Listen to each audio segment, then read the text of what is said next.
crianças, tudo bem com vocês? Espero que vocês estejam bem. E como de costume, né, vamos pedir a Deus para que Ele abençoe o nosso dia, né, traga muitas paz, muita saúde e que tudo isso passe o mais rápido possível, né? É o que eu desejo de coração e o que eu peço a Deus, né? E hoje nós teremos aula de geografia, nós vamos trabalhar o livro Marcha Criança, certo? Geografia Marcha Criança. O conteúdo, aspectos naturais da região norte. A atividade de vocês será nas páginas 205 e 206. As respostas vocês vão fazer no caderno, ok? Essa agenda vai estar disponível na descrição desse vídeo e no site do Colégio 21 Educar. Vamos começar as explicações. Olá, crianças, vamos lá dar continuidade, né? Aliás, começar as explicações, né, sobre os aspectos naturais da região norte, ok? Peguem o livro de vocês, o livro Marcha Criança, e abram o livro na página 199, ok? Na página 199, nós vamos falar um pouquinho sobre os aspectos naturais, sobre a floresta amazônica, sobre o rio Amazonas, sobre os povos indígenas da região norte. Então vamos lá, página 199.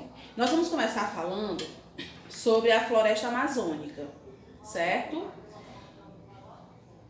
Bom, região norte, aspectos da região norte, aspectos naturais da região norte, a floresta amazônica. Nós vamos falar, né, dessa floresta tão grande e tão importante, né, para todo o território brasileiro, e não só para o território brasileiro, para outros países também, porque a floresta amazônica, ela é uma floresta enorme, certo? Ela também, além de estar no território brasileiro, em quase toda a região norte, ela também está em alguns países da América do Sul, como Peru, Colômbia, Guiana, Bolívia, Suriname, Equador, a Venezuela, certo? A floresta amazônica é a maior floresta tropical do mundo e ela abriga, meninos, uma grande biodiversidade, certo? Tá aí o tamanho da sua importância, tanto para a fauna e a flora também, e também com a questão das chuvas. Mais na frente a gente vai ver o que é que a floresta amazônica está relacionada com a chuva, né? Essa questão. Bom, a região norte, ela é uma região muito importante, certo? Tanto em termos culturais, como também principalmente em termos naturais. Daí a gente vê essa questão da floresta amazônica, certo? Só que na floresta amazônica, aliás, na região norte, não existe só, né, a questão da floresta amazônica, né? Existem outros tipos de vegetações. Temos aqui o mapa, ó, região norte Amazônia, região norte vegetação natural. Temos cerrado, temos campos, campinas, vegetação litorânea, floresta pluvial densa, floresta pluvial aberta, floresta tropical, enfim, é uma diversidade de vegetações que temos na região norte, mas o que se destaca mesmo é a floresta amazônica. Só que nós podemos também perceber que atualmente a floresta amazônica ela vem sofrendo uma grande devastação, né? Ela está sofrendo assim um grande desmatamento com relação à sua floresta, né? O uso exagerado da matéria-prima, que é a madeira, os vegetais, porque nós sabemos que na floresta amazônica existem os povos nativos de lá, que são os povos indígenas, né? Porque a região norte é uma das regiões que abriga a maior população indígena do Brasil, certo? E então, esse grupo de indígenas, né? Os povos indígenas, eles têm assim uma relação muito harmoniosa com toda a floresta amazônica, de preservação, de cuidado, né, os recursos que eles utilizam. Então, a floresta, por meios ilegais, certo? Ela vem sofrendo grande devastação, certo? Grande desmatamento, e isso está prejudicando diretamente, né, a fauna, a flora, e também mexe com o equilíbrio climático de todo o território brasileiro. Agora falando um pouquinho ainda de onde com relação a aspectos naturais da floresta, Vamos seguir aqui em frente na página agora 200, que fala um pouquinho dos povos indígenas. Bom, Floresta Amazônica, antes de passarmos para os povos indígenas, vamos ver aqui, ó, na página da Floresta Amazônica diz assim, ó, a Floresta Amazônica é composta de uma grande vegetação densa, com árvores de grande porte, além das regiões mais altas de terra firme, a área constantemente inundadas ou inundadas em determinados períodos do ano, devido à proximidade e ação dos rios. Foi o que eu acabei de falar para vocês, né? A floresta amazônica, né, dependendo da época do ano, tem partes da floresta amazônica que ficam realmente inundadas, certo? É uma floresta muito úmida, certo? Por ter grandes vapores de águas evaporando, né, de sua vegetação. Então é uma floresta bastante úmida. Então, em tempos de chuvas, né, em períodos de chuvas, muitas áreas lá ficam inundadas, certo? Isso já é uma característica típica da floresta amazônica. Agora vamos falar um pouquinho sobre os povos indígenas da região norte. Os povos indígenas da região norte nós vamos encontrar na página 200, certo? Olha, os indígenas, como eu acabei de falar para vocês, eles são povos, né, originários das terras que formam o Brasil, certo? Os indígenas, como nós já sabemos, eles eram os povos nativos aqui do Brasil. Eles já existiam, certo? E a região norte é uma região que abrigam esses povos, certo? Lá existem ainda muitas tribos de povos indígenas. Eles têm, como eu estava falando, eles têm uma relação muito grande, muito boa com a floresta, com a questão da preservação e manter os costumes dele, né? Então, aqui vem dizendo, ó, e o direito desses povos à demarcação de terras é assegurado pela Constituição. Os povos indígenas mantêm uma relação harmoniosa com a floresta. Quando fala aqui, ó, os povos indígenas têm direito à demarcação de terras. O que é que vocês entendem por isso? O que é essa demarcação de terras, hein? Vocês sabem me dizer o que é essa demarcação de terra? Lá na página 202 fala das terras indígenas, certo? Eu pulei aqui o Rio Amazonas, mas a gente vai já voltar para o Rio Amazonas, certo? Com relação às terras indígenas, né, quando fala em demarcação de terra, demarcar a terra, o que é? Vocês sabem me dizer o que é? Bom, é isso mesmo. Demarcar terras são os limites, certo? Das áreas indígenas, né? Onde os indígenas eles estão habitando. E isso é um direito constitucional. Ou seja, constitucional quer dizer o quê? Quer dizer que a lei garante isso ao indígena, ao índio, certo? E aí na página 202 eu vou ler um pedacinho para vocês, ó. As terras que podem ser demarcadas são aquelas pelos indígenas de forma permanente, onde são desenvolvidas suas atividades de acordo com seus costumes e tradições. Para identificar a extensão da área que será ocupada por uma comunidade indígena, os técnicos designados pelo governo levam em consideração que a área demarcada deve atender às necessidades de sobrevivência da comunidade. Os indígenas precisam que os recursos ambientais sejam preservados para que consigam manter suas atividades de acordo com a sua cultura. A importância de demarcar as terras indígenas também está relacionada à preservação ambiental. Os indígenas são essenciais para a conservação do meio ambiente e da biodiversidade, já que essas comunidades exercem práticas sustentáveis que não devastam a natureza. Então, vê-se a importância do indígena, né, do povo indígena para a região norte, para a floresta amazônica.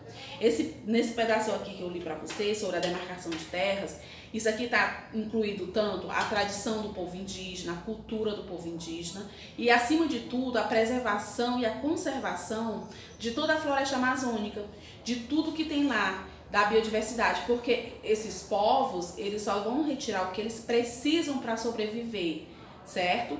Então, é por isso que existem muitas lutas que a gente vê, né? Muitas lutas dos povos indígenas com relação às terras, à demarcação de terras, a eles poderem ter o direito, né, de habitar as terras que eles já habitavam muito antes de nós estarmos aqui, né?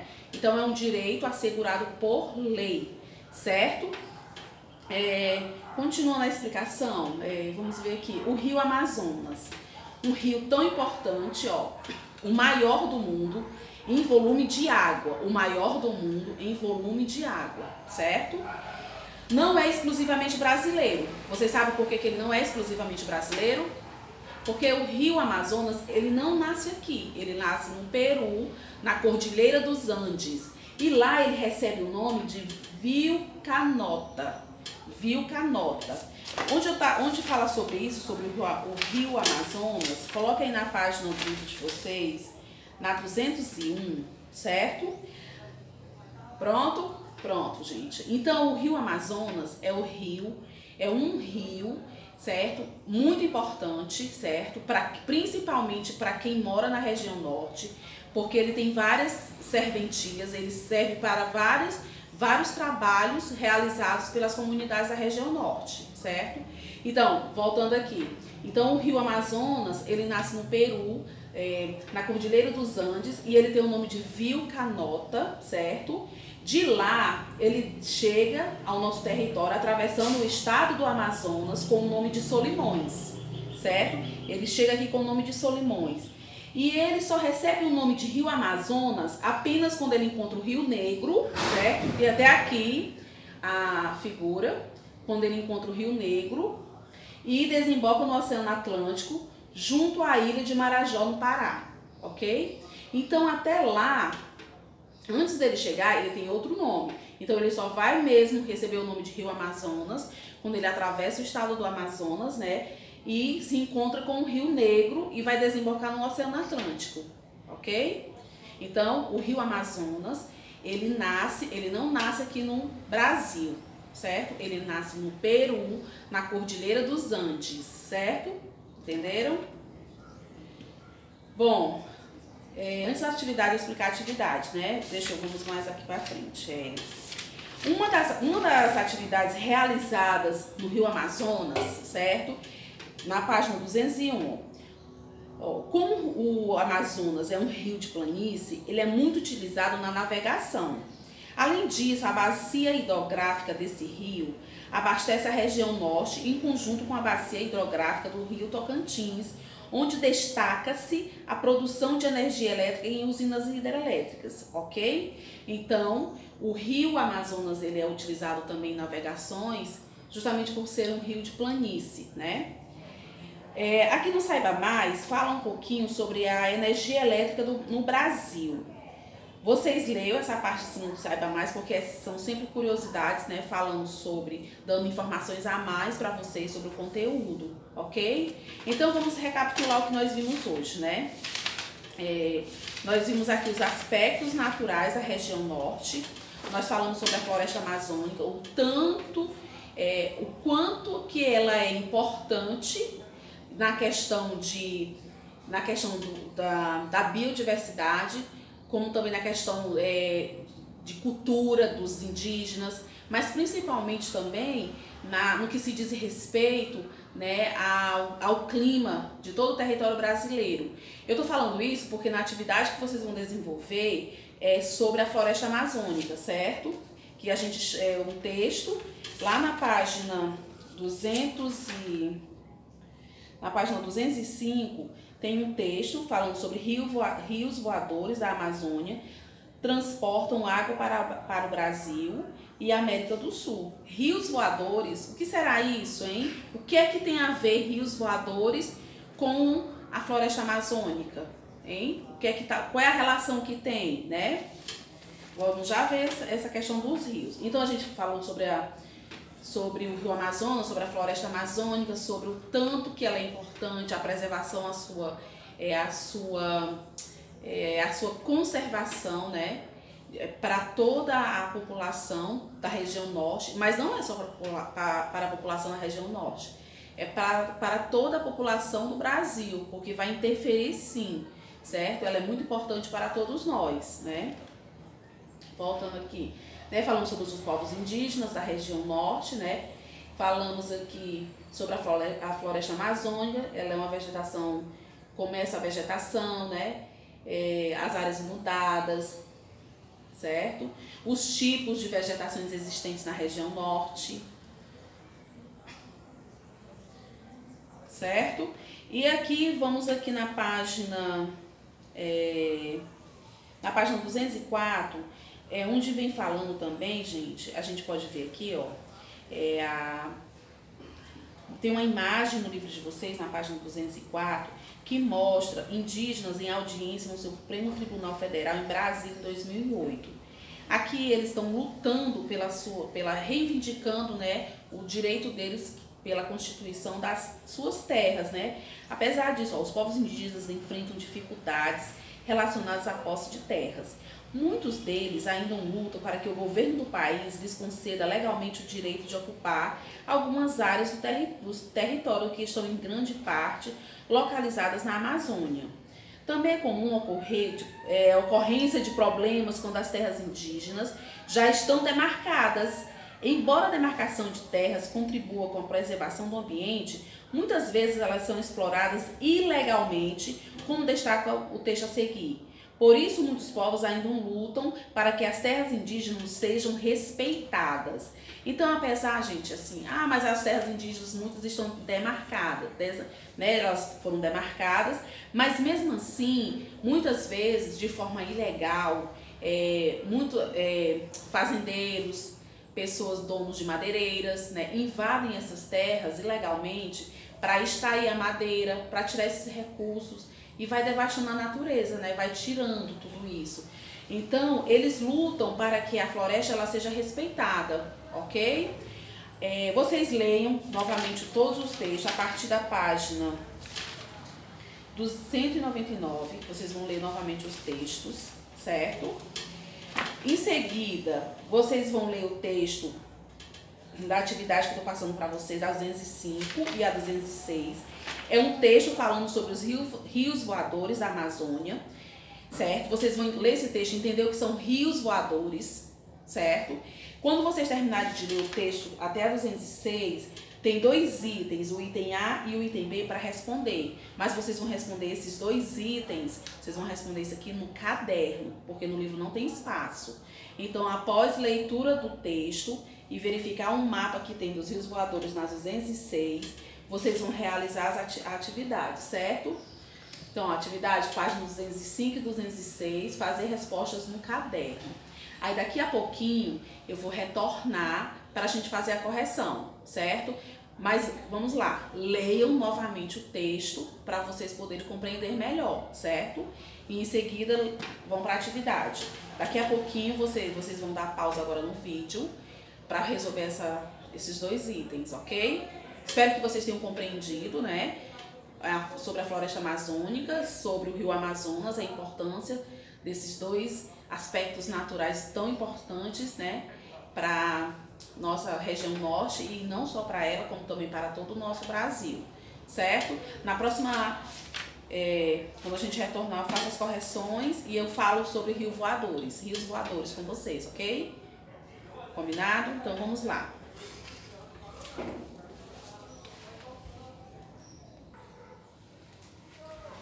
Bom, meninos, voltamos com as correções, certo? Aqui eu fiquei de explicar agora para vocês sobre rios voadores da Amazônia transportam água para o Brasil e América do Sul. Antes eu não falei, eu gostaria que vocês, né, tivessem lido realmente o texto para poder entender. Aí agora eu vou falar um pouquinho sobre isso. Os rios voadores da floresta amazônica, o que é isso? A gente sabe que a floresta amazônica ela é muito rica, rica em questão de vegetações, né, de árvores, né? E a floresta, muita água das vegetações, elas evaporam, certo? E isso vai contribuir para a questão das chuvas, não só da região norte, mas de todo o território brasileiro, certo? Vamos ler o texto. Enquanto a seca causa estragos no mundo e cresce a inquietação com colheitas e reservas hídricas, o piloto e aventureiro anglo-suíço naturalizado brasileiro Gerard Moss mostra os rios voadores da Amazônia, cursos de água atmosféricos que têm origem na floresta e alimentam as chuvas no Brasil e na América do Sul.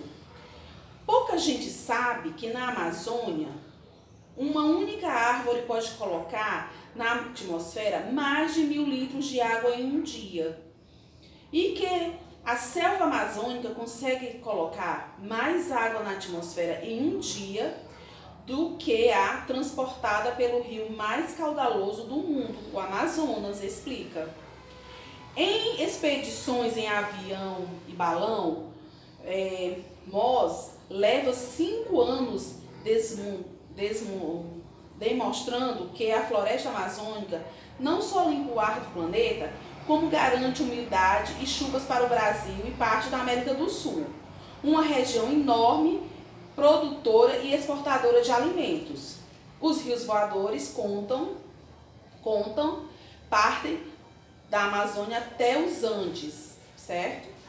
Que agem como barreira natural e redireciona as gigantescas massas de vapor, principalmente rumo ao centro-oeste, o sudeste e o sul do Brasil, mas também para o norte da Argentina, Uruguai, Paraguai, Colômbia e ainda para a Venezuela, Guiana, Guiana Francesa e Suriname, que é de onde ele também atinge, né? O Peru recebe um pouco desta água, mas se não houvesse a cordilheira, certamente receberia tudo, explica MOS. Nascido na Inglaterra e criado na Suíça. Bom, gente, aqui o texto ele vem mostrando, ele vem falando, para fazer uma pausa. Ele vem explicando aqui qual é a importância, certo? A importância da floresta amazônica para o que diz respeito à evaporização dessa água, certo? Rios voadores quer dizer isso, é a água que evapora da floresta, ok? Essa água que evapora e que vai ajudar com a questão das chuvas. Na página 206 tem a continuação desse texto, certo? E vou ler aqui a parte que tem aqui. Nosso objetivo é que uma criança em São Paulo ou um produtor do Sul saiba que sua agricultura e sua energia depende muito da água que chega da Amazônia, diz esse cientista, né? Os cientistas calculam que quase 20% da Amazônia já tenha sido destruída e alguns indicam que se a destruição chegar a 35% ou 40%, atingirá um ponto sem volta frente ao avanço do Cerrado. O Brasil alcançou um pico de desmatamento em 2004 com 27 mil quilômetros quadrados, conseguiu reverter a tendência e diminuir a mínimos históricos, né? Conseguiu reverter a tendência a mínimos históricos, mas ainda perde 6.400 quilômetros quadrados de selva amazônica por ano. Ou seja, perde muita floresta com esse desmatamento. No mapa aqui da página 206, mostra, né, a formação dos rios voadores. Então, gente, a floresta amazônica, ela tem uma importância muito grande para a biodiversidade e também para nós com relação à questão das chuvas.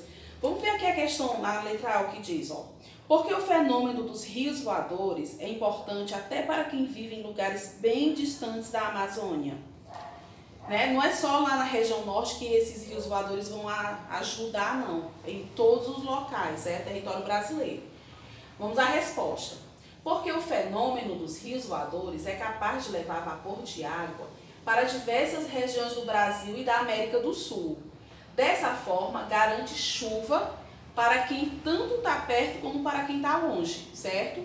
Então, por causa do fenômeno dos rios voadores, ele vai ajudar demais tanto a região como as demais que estão lá em sua volta e também os outros países da América do Sul. Vê aí a importância da floresta e a preservação da floresta. Na letra B diz assim, porque o desmatamento prejudica o fenômeno dos rios voadores? Porque, gente, quando se desmata lá, muitas vezes são os fazendeiros que desmatam para fazer pastos. E aí isso vai diminuir drasticamente a evaporação dessa água, certo? Vai diminuir essa água, a água que evapora, certo? Vai ser reduzido e isso vai implicar na questão da umidade, porque isso reduz drasticamente a vaporização, que fornece umidade, fornece umidade para as correntes de ar, certo? Para as correntes de ar que circulam pelo território brasileiro. Ou seja, não é só lá na região norte, é todo o território brasileiro. Então, Por isso que existem várias campanhas, existem vários projetos de preservação e conservação da floresta amazônica, porque ela abrange, ela interfere, certo? Positivamente ou negativamente, no caso do desmatamento, todo o território brasileiro. Então, é muito importante que exista uma conscientização, né? Uma conscientização governamental, né? E também da sociedade com relação à floresta amazônica. Eu espero que vocês tenham compreendido, certo? Tenham entendido e tenham conseguido responder esses dois itens. Se não conseguiram de primeira resolver tudo, assim, peço que leiam novamente os textos, né? Assistam novamente, vejam de novo sobre os rios voadores, leiam esse texto, façam pesquisas, né? Não fiquem presos só ao livro didático de vocês, né? Existem muitas pesquisas que falam sobre a floresta amazônica, como ela está atualmente. O livro de vocês também, ele tem um site, certo? Na página 206 tem um link indicado para você seguir, na página 206, dê uma olhadinha nesse link, que fala sobre a floresta amazônica. Sejam investigadores, né, curiosos, estudem, façam todas as atividades e até a próxima aula, certo? Espero que tenham compreendido. Na próxima aula de Geografia Marcha Criança, a gente vai continuar com a região norte, certo? Nós vamos ver outro assunto. E é isso. Beijos para vocês, espero que tenham compreendido, viu? Até a próxima aula.